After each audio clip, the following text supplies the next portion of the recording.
our group researched the qualities that make innovation spread. We recognize that innovation is a process.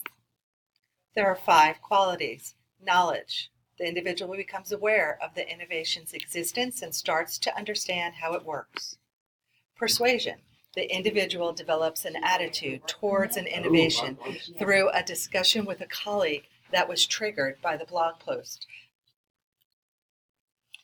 I'm going to talk about the last 3.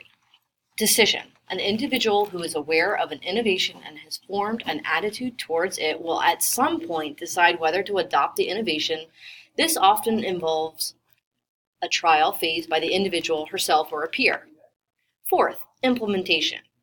The individual starts using innovation. She continues learning about it and overcomes problems, further reducing innovation's uncertainty. And finally, we have confirmation.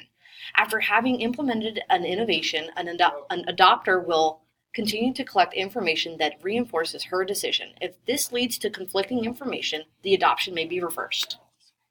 So now we're going to look at how you make innovation spread. Now we need to figure out where our target tipping point is. If you look, down here is where innovators are targeting, but we want to make sure we've got those early adopters fully invested. So what are the 5 factors that influence the adoption of innovation?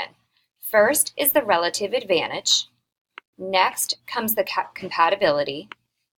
3rd is the complexity.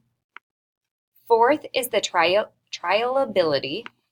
And last is the observability. Very important is always to cite correctly. If you're looking for an amazing resource, definitely look into Son of a Citation Machine. Thank you, and we hope you enjoyed our presentation.